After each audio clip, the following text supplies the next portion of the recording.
estuvo. Eh, Además había actores y actrices re famosos, como que me ¿Vieron? sorprendió eso. No, no la Jóvenes. conocía la peli. Es que Sí, es sí, vieja, la eso. película del 90 y algo. Incluso fíjense que es del 90 y algo, pero fíjense los temas que trata. De hecho, quiero empezar antes de hablar de la peli, de los textos. ¿De algo de los textos se acuerdan? Porque eso ya lo vimos hace bastante. Por eso les pedí que los tengan a mano los textos, vayan buscándolos o el trabajo que han hecho, porque así podemos charlar sobre eso. Les quiero compartir, voy a compartir pantalla.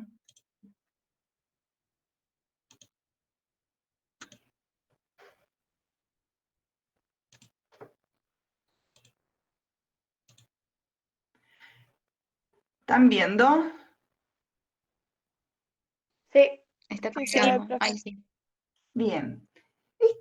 Les quería mostrar esto antes de empezar a hablar. La peli es del, no, o sea, hace más de 20 años, antes de que ustedes nacieron, es vieja. Pero fíjense, esta empresa actual norteamericana, que se llama Genomic Prediction. Es una empresa que yo traduje la página, pero está en inglés, pero la traduje para que lo podamos leer tranquilos. ¿Y por qué elegir la predicción genómica? La predicción genómica proporciona pruebas genéticas avanzadas para la fertilización in vitro. Hemos desarrollado una nueva metodología de genotipado molecular de todo el genoma para las pruebas genéticas de preimplantación de embriones. Nuestro enfoque reduce el riesgo de enfermedades y mejora los resultados de salud del recién nacido al identificar embriones candidatos para la implantación que no tienen un riesgo genético elevado de trastornos conocidos. Y de hecho acá hace esta gráfica, digamos, las enfermedades monogenéticas, es decir, que están afectando un gen, es una pequeña proporción, y lo poligenético, bueno, como digamos el estudio de muchos genes y cómo cada uno de ellos aporta en algo a algún tipo de enfermedad, en este caso, son un montón. Solo quería presentarles esta como una de las empresas. ¿No les parece que está haciendo algo bastante parecido a la película?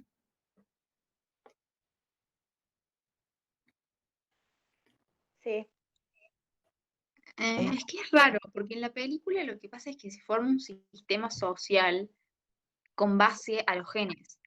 O sea, una cosa es querer mejorar la salud y fijarte genéticamente si va a tener algún problema de salud, y otra cosa es que esos genes determinen si tenés acceso o no a determinados trabajos o cuál va a ser tu situación social. Entonces es bien, como, me parece que hay como un límite en el medio.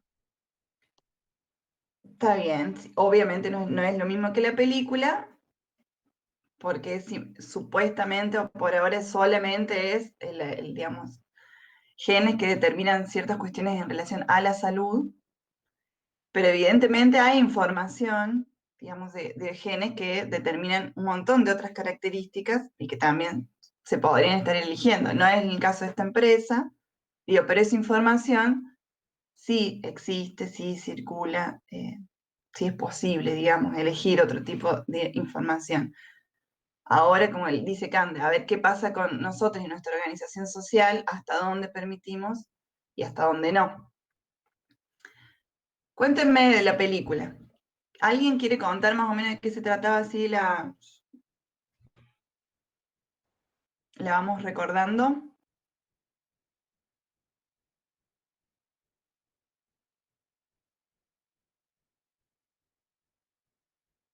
¿Alguien que no sea Cande?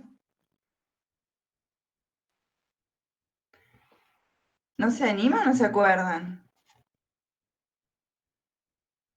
¿Cómo estaba organizada esa sociedad de un futuro supuesto? En válidos de inválidos. ¿Cómo? Entonces, en válidos e inválidos, En válidos e inválidos, si bien. Y o sea, ellos, genéticamente, los válidos eran los que tenían acceso a todos, por ejemplo, el proyecto de viajar al espacio, todo eso, mientras que los inválidos no no, tenían esa, ¿cómo decirlo? ventaja genéticamente. Claro, y eran excluidos de un montón de trabajos, sí. Y el protagonista, ¿qué pasaba? ¿Era válido, inválido? ¿Cómo era?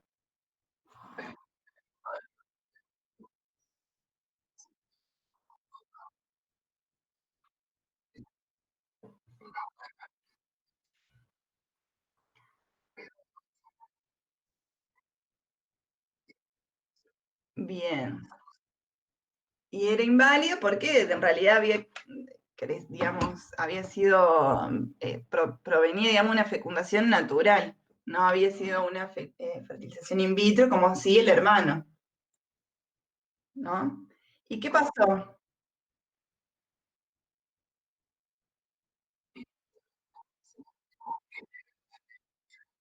Le venden la identidad.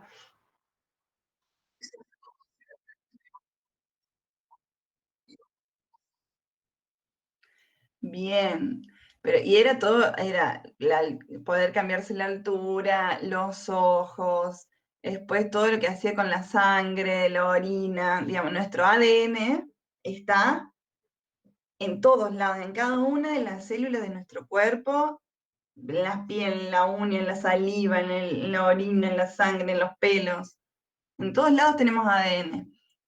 Bueno, se tenía que, ¿cómo hizo poder identificarse con el otro para adquirió una nueva identidad? De hecho, se cortó las piernas, toda una, digamos, una apuesta bastante grande. ¿Y qué pasó? Fue a Gattaca.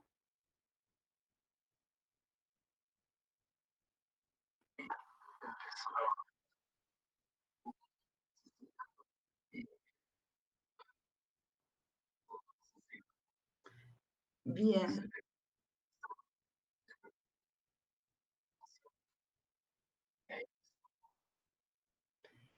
¿Y alguien desconfiaba de no me acuerdo el nombre, pero ¿cómo es Cande? Jerome o Vincent. Ah, Jerome, sí. Eh, ¿alguien, ¿alguien sospechaba de él?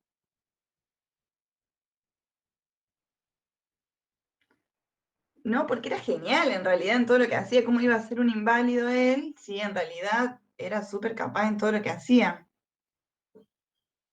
¿Sí? Sí, igual no me quedó claro si la rubia lo analiza él porque lo quiere ver como pretendiente, o sea, quiere ver la calidad del pretendiente, por decirlo de alguna manera, o porque sospechaba de él. No me quedó clara esa parte. Yo creo que lo quería ver por calidad de pretendiente. No sé ustedes qué, qué Creo que entendieron ahí. sí, porque cuando va a buscar de eso, que era como el análisis, le dicen buen partido, algo así. Tipo, creo que sí era por lo del pretendiente. O sea, ahí iban, claro, digamos, los que hacían el análisis es justamente hacían ese tipo de análisis para poder, digamos, ver las características de los pretendientes. No sé, yo ahí dudo un poco. Para mí era que iba a ver la calidad del pretendiente, pero no sé, también dudo. No, no quedó claro eso. Bueno, ¿cómo termina? ¿Qué pasa?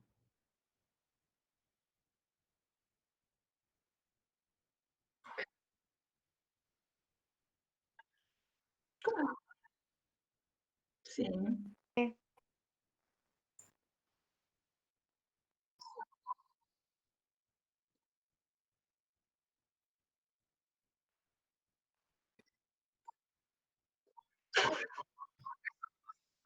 Al final se, se suicida no me acuerdo cuál era de los dos, si era Jerome, y se quema, supongo que por el no dejar rastro ni nada, y Vincent se va.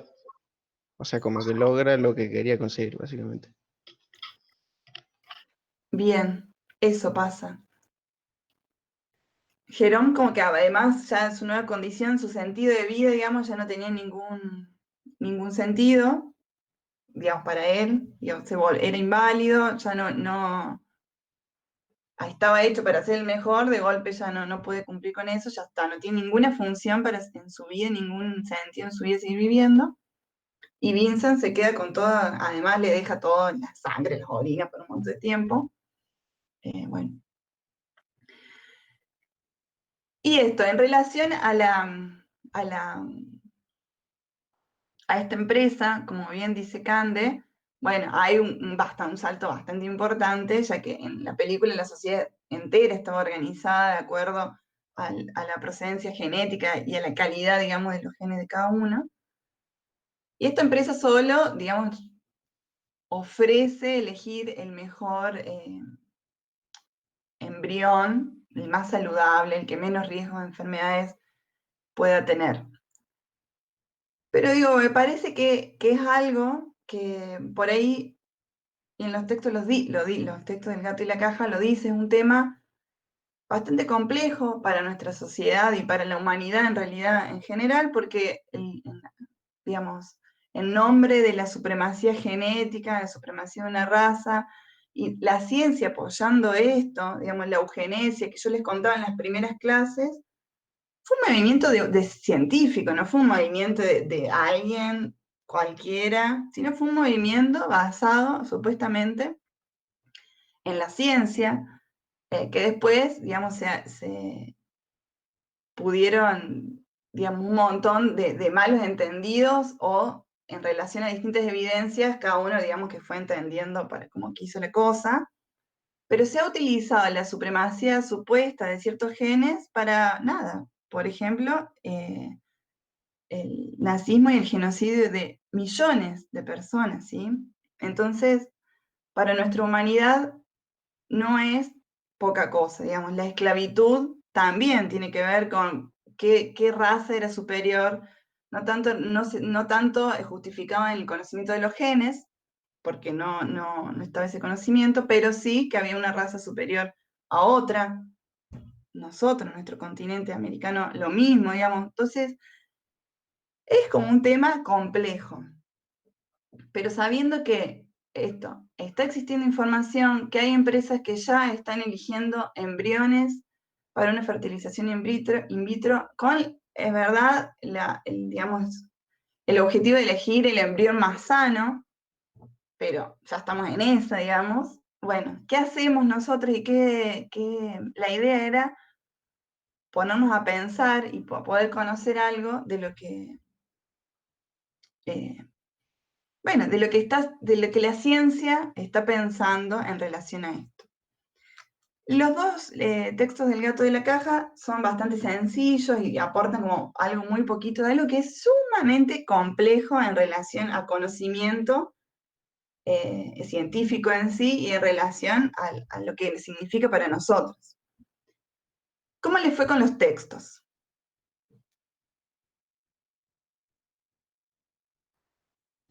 Bien, ¿Se los acuerdan o ya se los olvidaron? Yo me acuerdo más o menos de los ratones y todo eso. El de los ratones. Bueno, empecemos por eso. Que era el de A Edipo le gusta esto, que es del mismo autor que le había dado el texto anterior del gato y la caja sobre los telómeros y demás, que es un biólogo absolutamente recién recibido, súper joven. Se van a dar cuenta de esta forma de escribir con la del otro texto, que es más, Andrés, sí, es más grande, conduce un programa en la TV pública sobre ciencia, es como un Paenza, un Golombek 2 o 3. Bueno, ¿y qué te acordás de ese texto, Lean? Estoy leyendo y tengo, por ejemplo, que ambos grupos, porque están divididos en dos grupos, los ratones que tenían las madres súper cariñosas y los ratones que tenían madres que no se preocupaban, todo eso. Y tengo que ambos grupos no presentaban diferencias a nivel de su ADN, o sea que la información para la producción de los receptores de glucocorticoides están en todos por igual. Perfecto. Entonces el ADN, la secuencia era exactamente la misma. no había diferencias. Claro. Los glucocorticoides, los receptores esos, ¿en qué trabajan, digamos? Lo que cambiaba era el receptor, es decir, la proteína de los Bien. ratones. Entonces, no había diferencia en el ADN, pero sí en la producción de la proteína, en la cantidad de proteína que había sintetizado un ratón y otro. ¿Y a qué se debía esa Y, diferencia?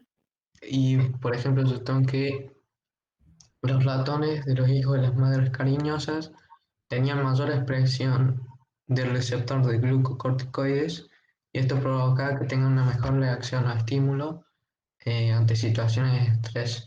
En cambio, los ratones que tenían madres descuidadas, por así decirlo, no tenían esa función del receptor. O sea, están totalmente de forma diferente que los otros ratones. Bien, los glucocorticoides y los receptores para los glucocorticoides son parte de los elementos que, digamos, intervienen en la respuesta al estrés. Entonces, los ratones que habían tenido madres cariñosas, cuidadoras y demás, tenían los receptores y los ratones otros no, pero el ADN era el mismo. Entonces, ¿qué hacían para comparar a ver si tenía qué otra prueba hicieron? O sea, hicieron un experimento, a ver, lo estoy buscando.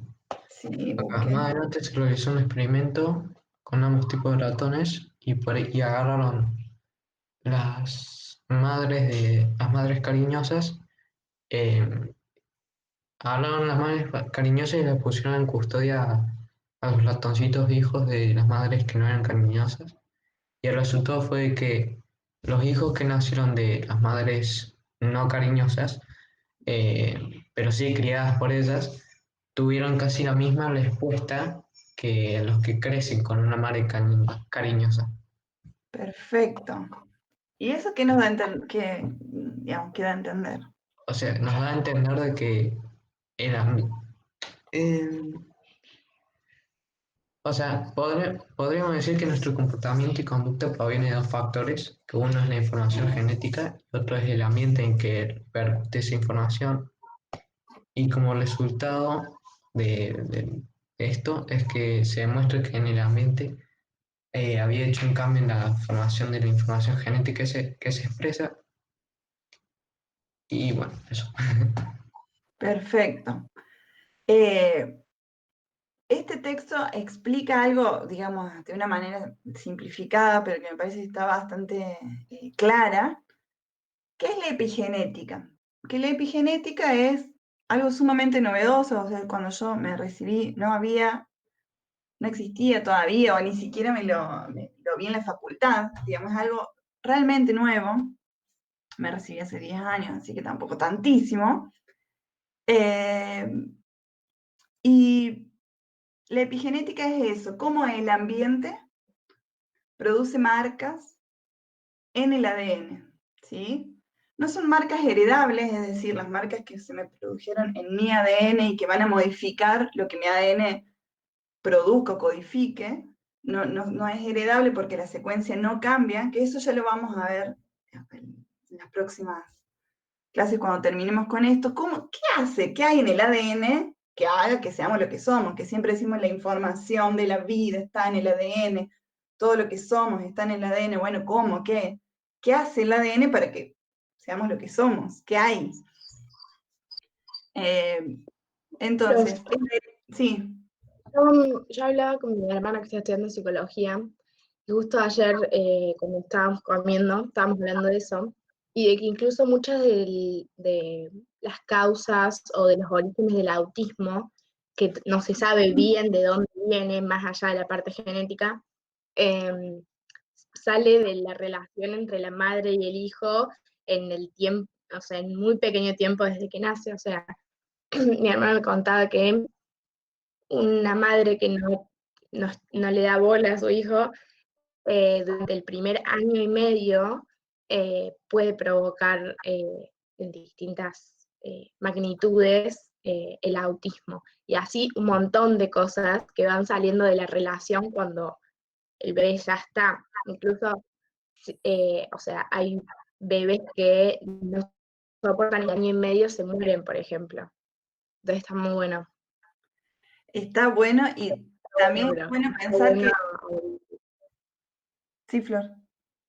No, que eso, que, o sea, no está bueno, pero digo, está bueno averiguarlo y saber qué onda eso. Exactamente, y saber que en algunos casos sucede eso, digamos, es como, Exacto. la genética, el comportamiento es algo extremadamente complejo, digamos, y recién ahora lo estamos como sondando, como humanidad, digo, ¿no? Pero la epigenética, les quiero leer algo que es una frase de Galeano, que justo yo ayer cuando revisaba para charlar hoy, les leo, en realidad es parte de un fragmento, un mínimo, un parrafito de un discurso que él dio en una feria del libro. Y dice, los días se echaron a caminar, y ellos, los días, nos hicieron. Y así fuimos nacidos nosotros, los hijos de los días, los averiguadores, los buscadores de la vida. Y si nosotros somos hijos de los días, nada tiene de raro que cada día brote una historia. Porque los científicos dicen que estamos hechos de átomos, pero a mí un pajarito me contó que estamos hechos de historias. En el sentido de que somos historia, somos experiencia, evidentemente, pero y la epigenética es una evidencia científica de que eso, de que la experiencia nos marca también en la biología y en el ADN. Y que es súper interesante. Digamos, la epigenética es súper interesante para mí para poder pensar esto, cómo efectivamente el ambiente, digamos, qué mecanismos biológicos está haciendo el ambiente para eh, modificarnos, ¿sí? Cómo las experiencias nos modifican. Si ustedes tuviesen que este texto de Edipo, a Edipo le gusta esto, ¿qué evidencia nos dice? ¿Cómo el ambiente nos marca? ¿Cómo los genes nos marcan y nos constituyen?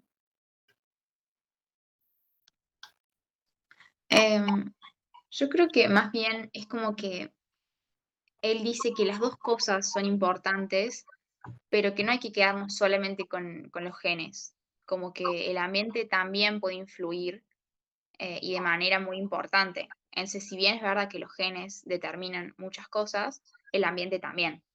Tal cual. De hecho, el trabajo es evidencia de cómo el ambiente nos marca, digamos, por ejemplo, en la respuesta al estrés. En este caso, ¿sí? Más allá de que tengamos el mismo ADN, bueno, la respuesta al estrés es distinto por nuestras experiencias particulares de vida, en este caso, por relación con la madre.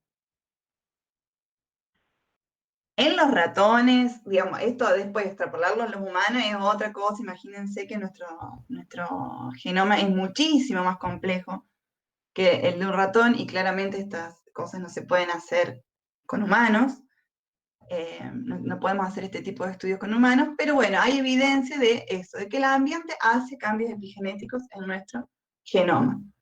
Entonces, este texto es eso, la evidencia biológica de cómo el ambiente nos marca, que eso lo sabemos por experiencia propia, ¿no? Digo, todos sabemos cómo el ambiente nos va modificando. De hecho, podemos cada uno decir una experiencia propia de cómo algo que nos pasó nos modificó. Digamos, no necesitamos tanto de la ciencia tampoco para que nos diga eso. Pero lo interesante de esto es eso, pruebas biológicas de cómo el ambiente nos modifica. ¿Sí? Y el otro texto, que de anhelos y realidades, me gustaría que vayamos viendo qué cosas de este texto apoyarían la premisa de que el ambiente nos constituye y nos modifica como nuestra identidad, nuestro comportamiento y demás, y cuánto es de los genes. Ahí vengo, que voy a enchufar la computadora.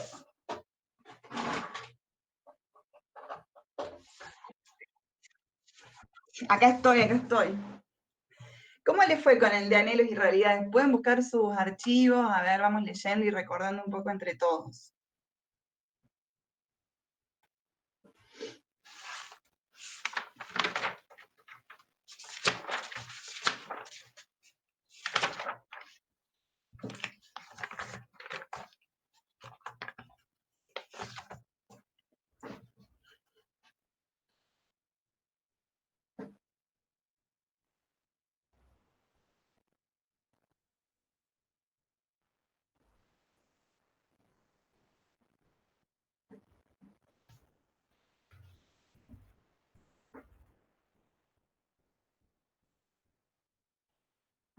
¿Alguna evidencia en este texto de que son los genes, o qué dice el texto en relación a que son los genes los que nos constituyen? O sea, ¿qué evidencia hay de que sean los genes los que constituyen nuestro comportamiento? Les doy tiempo para que chusmeen, que lean.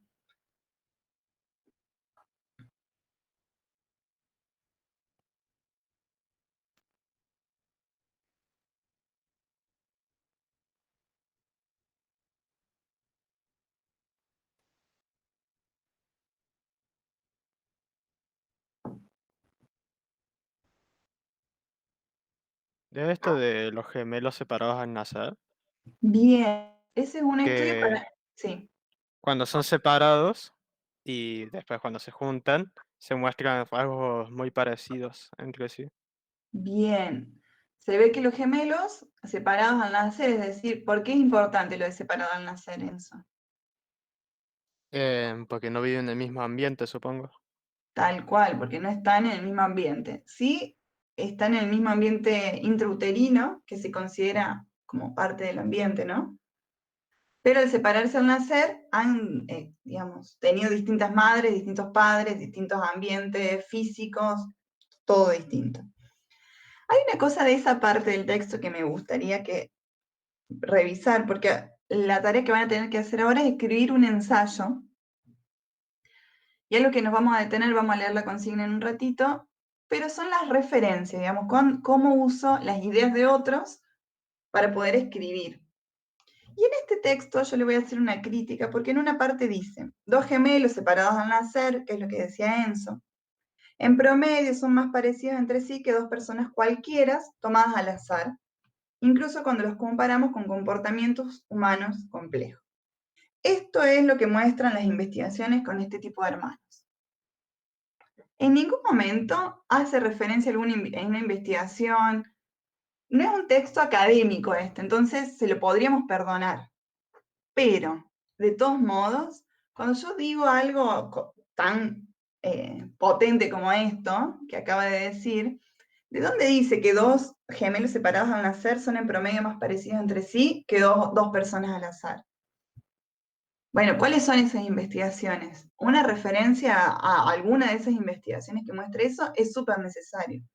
Entonces le ponemos ahí la referencia, el apellido, lo que sea de algún, de la investigación que apoye lo que estoy diciendo y la bibliografía al final.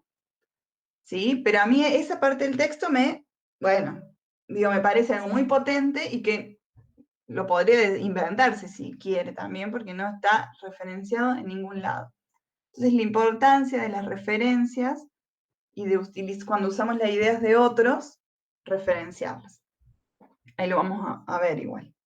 ¿Qué más? ¿Qué más del texto, además de esto que los gemelos separados van a nacer son más parecidos entre sí en promedio que dos personas distintas, al azar?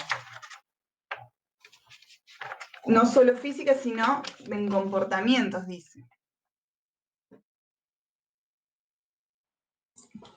Ah, que había unas siamesas. Bien, bien, Agustina. ¿Y las siamesas qué pasaba con eso? Que eran re diferentes entre ellas. Eran de personalidad, digamos. Claro, entonces todo esto que en general, en promedio, son más parecidos y demás, bueno, tiene su excepción, que dos siamesas, que evidentemente nacieron en la misma placenta, compartieron todo lo mismo porque estaban pegadas y eran tan distintas en comportamiento, en gustos, en deseos y demás. Bueno, hay una excepción a esa regla que dice que los gemelos son parecidos en todo. Y habría que prestarle atención a esa regla porque significa que no siempre se cumple y algo pasa, algo más está en juego ahí. Muy bien. Eso, digamos, sería a favor del ambiente, lo de las siamesas. ¿Qué más?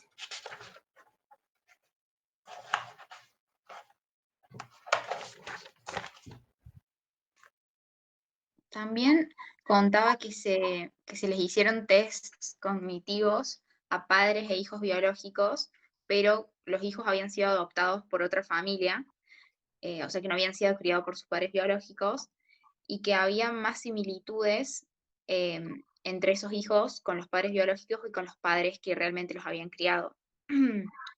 Entonces, nada, como que también mostraba eso. Y después también hace como un análisis de, bueno, cuál es la viabilidad o los test, digamos, cuánto sirven, cuánto no sirven. Son herramientas bastante discutibles, digamos, digo, en el sentido de cómo se evalúa el comportamiento, qué instrumentos utilizamos para evaluar comportamiento, es sumamente difícil diseñarlos, validarlos, ¿sí? Pero sí, eso de los test sí. Y después dice algo más, que sigue lo que acaba de decir Cande.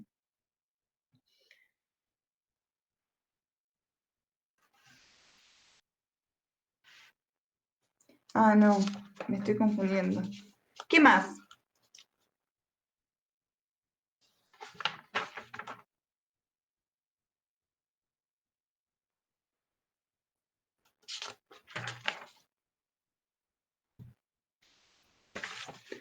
A ver, les leo yo una parte a ver qué opinan de esto. Dice, hoy en día, leyendo el genoma de miles o millones de personas, podemos saber qué genes tienen un alelo más comúnmente encontrados en personas, por ejemplo, de mayor nivel educativo. Toma, ¿qué es eso? Analizaban la cantidad de alelos o genes que tenían influencia en una determinada característica, como por ejemplo la posibilidad de llegar o no a la universidad, y analizaban esa presencia en distintas personas y tomaron el 20% más suertudo, o sea, el 20% que tenía mayor cantidad de estos alelos y el 20% que tenía la menor cantidad, y llegaron a que como el grupo más suertudo, tenía un 50% más de probabilidades de ir a la universidad que el grupo menos suertudo. Entonces, como que eso era una evidencia de que cambios en pequeños alelos sumados pueden hacer una diferencia muy grande. Bien. Que era el puntaje poligénico, ¿no? Que no es solo un alelo, sino son un montonazo de alelos que entre todos parecía ser que algunos tenían más probabilidad, parece ser que algunos tienen más probabilidad de ir a la universidad que otros. ¿Qué opinan de esto? Porque dice, hay otra cosa dice en el texto que me parece que nos puede ayudar a pensar esta evidencia.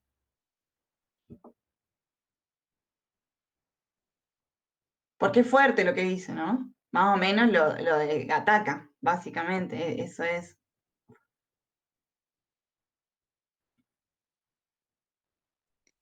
Lo de los alelos, da el ejemplo de las poblaciones afrodescendientes, que el alelo del color de piel está más presente en las poblaciones afrodescendientes, que fueron históricamente oprimidas. Entonces, es probable que cuando observemos qué alelos están más presentes en poblaciones con un menor nivel educativo, encontremos ese alelo por la simple razón social e histórica de que los afrodescendientes, estuvieron en una situación más vulnerable. Entonces, es como que también analiza esta perspectiva histórica y social. Como que no. Exactamente, digo, ¿cómo hacemos asociar, digamos, qué cosas se estudian de la posibilidad de ir a la universidad? Digamos, ¿cuánto es en relación al peso de los genes? ¿Y cuánto será la historia social, histórica de un grupo social, digamos? No solamente con los afrodescendientes, sino con un montón de poblaciones que les podemos estudiar el tipo de genes, digamos, y la coincidencia con ir a la universidad o no. Entonces, ¿es realmente esos genes o tienen que ver con una composición genética de una población con particularidades históricas en común, más que genéticas en común, ¿no? Y para mí ahí, eso que dice en relación a los afrodescendientes, no es una pavada, sino que es bastante clave para poder pensar, digamos, no. Porque no están hablando de genes que me den más inteligencia o genes que están viendo como que un grupo de genes están asociados a ir a la universidad, pero no de inteligencia, ¿no? Solo ir a la universidad. Bueno, como medio obvio igual, digamos, quiénes van a la universidad y quiénes no. Yo, qué sé yo, trabajo en un set, yo sé que la mayoría de ustedes quizá vayan a la universidad. ¿Por qué? Porque tienen genes que los hagan ir a la universidad. Quizás sí, quizás me parece también que crecieron en ciertas familias, con ciertas posibilidades, con una universidad pública en la ciudad de Córdoba, y un montón de universidades privadas, digo, pero...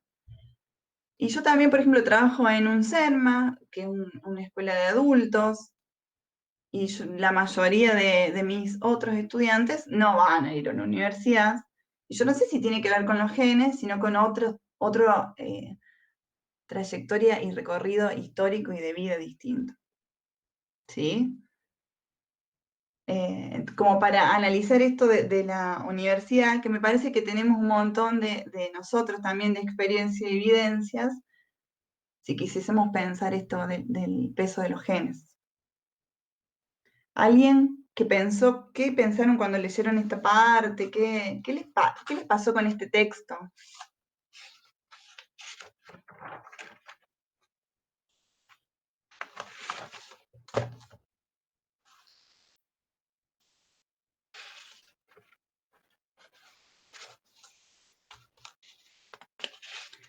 ¿Los pudieron leer?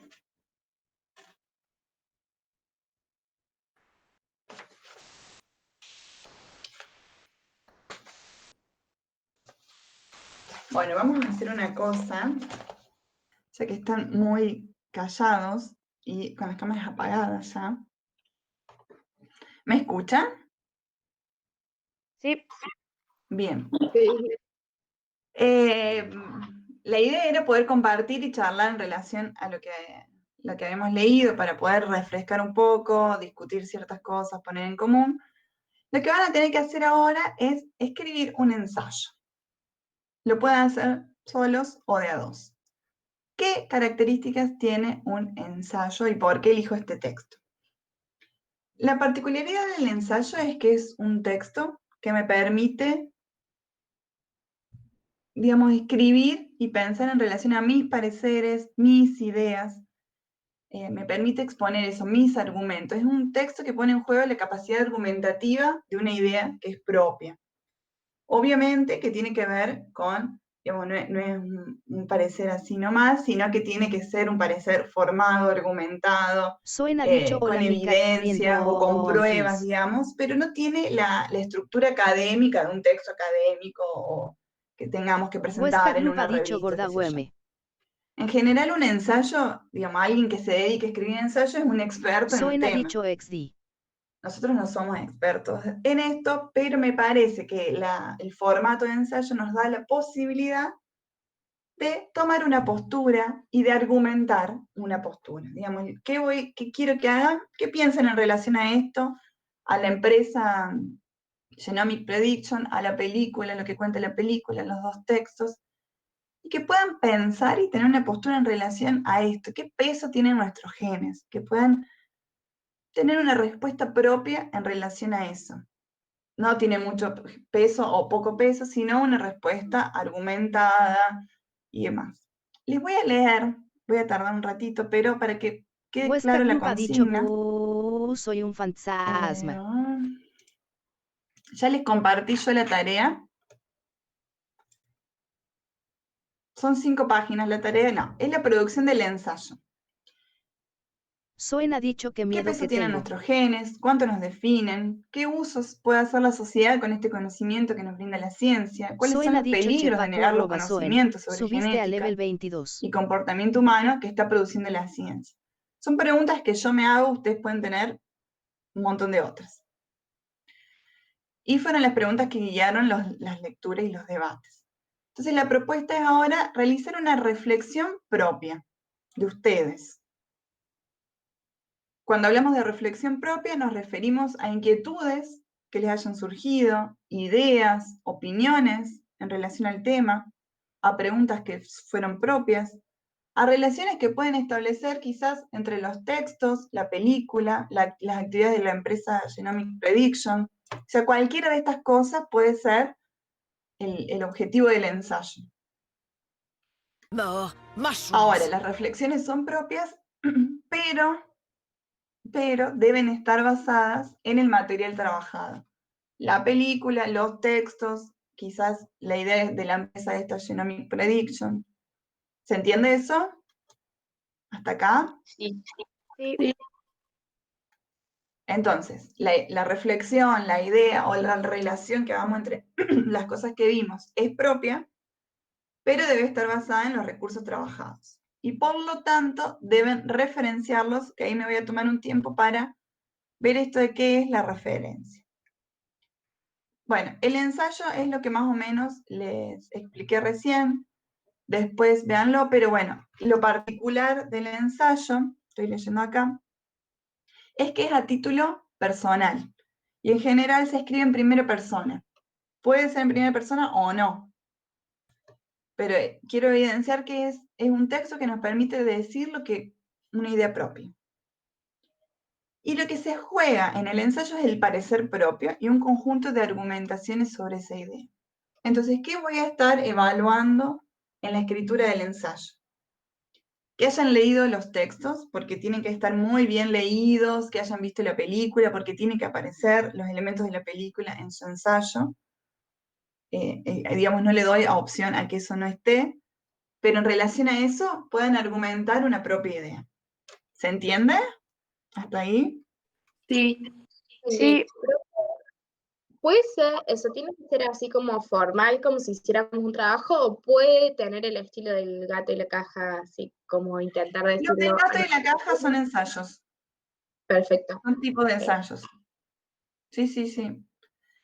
No, por eso, lo que me permite es que no sea un texto académico, es de estructura académica, pero fíjense, así como los del gato y la caja no es que dicen cualquier cosa porque sí, sino que tienen evidencias, referencia en trabajos científicos y demás, pero tienen una escritura, de hecho, muy diferente entre los dos, pero van pensando ciertas cosas, no cualquier cosa, sino evidencia científica y demás, pero estos dos textos son ensayos.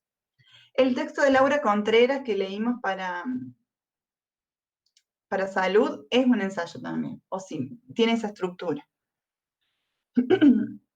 Y acá les doy como una idea de estructura para que ustedes puedan, para que les sea más fácil, digamos. Pero en general tienen una introducción, un desarrollo y una conclusión. Yo les marco acá, ustedes pues lean todo esto tranquilos porque está claro para que lo puedan hacer de la mejor manera posible. La introducción, no hace falta que pongan el texto y pongan introducción, desarrollo y final, sino que sea un cuerpo, el cuerpo del texto que ustedes elijan, ¿no? La introducción es corta, tiene 2 o 3 párrafos y su función es introducir al lector en el tema que trataremos y si es necesario ponerlo al tanto de lo que se ha dicho del tema hasta el momento, digamos, en relación a la actualidad, digo. Fíjense que los dos textos del gato y la caja tienen una introducción de ese tipo. Una es con preguntas y lo otro habla de los judíos, qué sé yo, pero digamos, ambos tienen una introducción. En ella se Agustino ha presenta la dicho idea principal, como digamos, Fortnite. tiene que llamar la Yere atención chat ha del dicho lector, sked tiene que ser como un folkos anzuelo para que se quiera seguir leyendo el ensayo. Se puede arrancar con una afirmación o una pregunta retórica, las retóricas son las que no requieren una respuesta. Luego se debe explicar de qué se tratará el ensayo, explicar la idea principal y mencionar cómo será la estructura del ensayo. Esto, fíjense cómo lo van ustedes acomodando para que entre en la escritura, el tipo de escritura que ustedes quieran hacer. Pero digamos, es sumamente abierto para que ustedes lo puedan modificar si quieren. Yo acá les doy ejemplos. Dice, por ejemplo, comentarán su idea principal y dirán que para su desarrollo van a relacionar la idea de los textos de tal y tal con la película Gattaca, ta. Ese es un ejemplo, ¿no? Yo les doy. Y acá les doy algunos ejemplos también, como para tirarles que los agarran o no, o si tienen sus propios. Después en el desarrollo, una vez que introdujeron el tema, dijeron de qué iban a hablar, captaron al lector. En el desarrollo es el cuerpo y abarca la mayor parte del texto y en él se exponen los argumentos que aclaran y sostienen la idea que ustedes han planteado, ¿sí? y que en general esa idea la plantean en la introducción. En el Hamster Cock ha desarrollo dicho argumentan, se dedican a argumentar y explicar y fundamentar por qué sostienen esa idea. Pueden tener subtítulos si quieren ese desarrollo para ordenar la lectura o no. En este apartado entonces deben incorporar como argumentos las ideas de los textos en los cuales basan su... no sé qué decía, para decir lo que dicen, o sea, qué ideas se basan para decir lo que dicen. Entonces, para argumentar, utilicen esto, relacionen esto, trabajen con los textos, ¿sí? Digamos, argumenten sus ideas con estas evidencias. ¿En dónde está lo propio? En cómo utilicen estas ideas para argumentar lo suyo. ¿Se entiende? Sí. Sí. Bueno, y la conclusión es el cierre, pueden hacer un recorrido final, dar una respuesta final, abrir una nueva pregunta, como ustedes quieran. Lo leen tranquilo después a eso. Tiene que estar la bibliografía, ¿sí? No importa que, digamos, no sea académico, en todo texto que yo haga, que no sea de ciencia ficción, digamos, debe tener la bibliografía. Yo acá les puse cómo se escribiría la bibliografía de El gato y la caja y la película, ¿sí? Para que lo puedan incorporar así. Si ustedes quieren incorporar algo más, un texto más, alguna noticia, no sé, lo que se les antoje más, ponen en bibliografía. Me interesa acá que estos últimos minutitos, ¿cómo referenciar? ¿Han visto ustedes las normas APA en algún momento? Sí, en plataforma. ¿Con quién vieron? ¿En dónde? ¿En qué En materia? plataforma con Ariel, que es era un profe nuevo en ese momento. Pero nada. Bien. Las normas APA son normas en donde todos digamos, que todos usamos para poder usar las referencias de otro de la misma manera, entonces sea más fácil de identificarlos. Tenemos como dos formas. Por un lado, cuando yo uso la idea de otro, pero no es textual. Entonces, puedo decir, como dice en el texto de Ezequiel Calvo, en el que él plantea, bueno, no sé, lo que sea, pero no lo pongo textual. Miren, el 1, que es este ejemplo, dice, si en el texto se mencionan conceptos o ideas de otros autores sin cita textual, van a incluir entre paréntesis el apellido del autor citado, que acá los tienen todos, pueden, digamos, ¿cómo citarían el de los ratones? Pondrían Calvo, 2011, creo. ¿A dónde? No, 2020 es. ¿Por qué? No, ahí después me fijo bien qué año y les cambio acá. No me acuerdo qué año. Entonces pondrían Calvo, 2000, ahí les aclaro después qué año es. O sea, es decir, perdón, estoy haciendo un lío bárbaro, pero ponen, como dice el texto de Edipo, el gato, la caja que dice tal cosa, terminan de decir esa idea y lo cierran con esa referencia.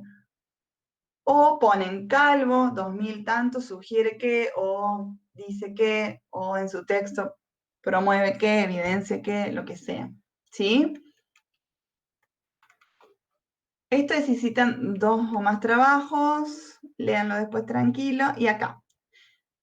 Si en el texto se cita un fragmento textual de una obra, es decir, copian y pegan, uno no puede copiar, fíjense que uno no puede copiar ni pegar, pero tampoco hablar de un texto, por más que no lo cite textual, no puedo hablar de un texto sin referenciarlo, ¿sí? Entonces, siempre que use la idea de otro, tengo que indicar que estoy utilizando la idea de otro. Si en el texto se cita un fragmento textual de una obra, la cita debe quedar entre comillas. Y se incluirán en este caso siempre los números de la página donde aparece el texto. Si la cita aparece en medio de la oración, después de cerrar comillas, se anota la fuente entre paréntesis y luego se continúa la oración. Por ejemplo, al considerar esos ejemplos, en nuestro caso, por ejemplo, Calvo tal año, sugiere que los, y ponen comillas y la página. En este caso, la página, como es un texto digital, no haría falta. Así que lo podríamos obviar. Si la cita aparece al final de la oración, luego del cierre de comillas, también se anota la fuente entre paréntesis. En este caso va a quedar lo mismo, nada más que la cita, como es textual, entre comillas. Las páginas, como es un texto digital, no tiene páginas, no lo vamos a poner. Y después hay un montón de otros casos acá si quieren chusmear, digamos, chusméenlos, porque la referencia, voy a dejar de compartir, espero que no les haya hecho mucho lío. La referencia es algo que voy a evaluar, ¿sí? Porque ya están en sexto año y es momento de que empiecen a escribir referenciando al que le saco la idea, digamos, ¿sí? Fíjense, si quieren revisar en el texto de Laura Contreras, que es un ensayo, utiliza este tipo, o sea, porque, bueno, todo el mundo utiliza la misma referencia, pero pueden ver cómo utiliza ella las referencias, porque las utiliza con las normas APA y ahí se pueden dar cuenta, ¿sí? Entonces, una de las cosas que voy a evaluar hoy es al final tienen, perdón, voy a mostrarles otra cosa, y ya los dejo, les prometo. Al final de todo este archivo tienen los criterios de evaluación. ¿Cuáles son? Deben dar cuenta de la lectura de los textos y haber visto la película. Me tengo que dar cuenta cuando leo el ensayo de que esté esa lectura muy clara. Que la producción escrita sea clara y coherente, respetando el formato que les pauté. Deben tener claridad en la exposición de las ideas propias. Esto es sumamente importante. La fundamentación y argumentación coherente, utilizando el marco teórico de los recursos propuestos en clases. Pero voy a ver que puedan fundamentar y argumentar una idea propia.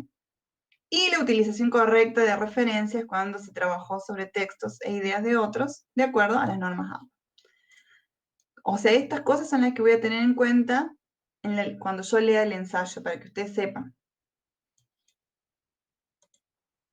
¿Alguna duda de esto? ¿De los textos? Sí. Yo tengo una duda, más o menos qué extensión tiene que tener el ensayo. Ah, no pensé en una extensión. Al menos 2 carillas, digamos. Ok. O sea, que sea, no puede ser una carilla y déjenme, tendría que ver palabras. Ya les voy a poner en palabras. Déjenme pensar y les aclaro eso. Buen punto, Cande. Dale. ¿Algo más? ¿Para cuándo se entrega? En 15 días. Ok, Sí, joya. ¿está bien? 15 días, ¿por qué? Porque necesito y me encantaría que, digamos, es un trabajo que voy a evaluar, que voy a ajustar la evaluación. Aquellos que tengan que corregir para volver a entregar, estén atentos a eso, pero necesitan volver a leer los textos desde esta mirada para poder escribir el ensayo, leerlos atentos. Después la escritura toma un tiempo, el escribir es complejo, por eso les doy el tiempo, digamos. Después si es el domingo que viene, ustedes lo están empezando a hacer, eso es problema de ustedes, pero la idea de los 15 días es porque evidentemente es una actividad que necesita tiempo, ¿sí? Corregir, revisar, no es fácil escribir. Si quieren podemos hacer el lunes que viene, la posibilidad, lo consultamos, pero una clase de consulta para ver cómo van, si me quieren mostrar algo, dudas y demás. Lo charlamos por WhatsApp de última. El que quiera, no todos, vemos. ¿Sí? ¿Alguna otra duda? Perfecto. ¿Listo? Libres son. Sean felices. Bueno. Chau, Flor. Chau, profe. Chao, profe. Chao, Nos vemos. nos Chao. vemos.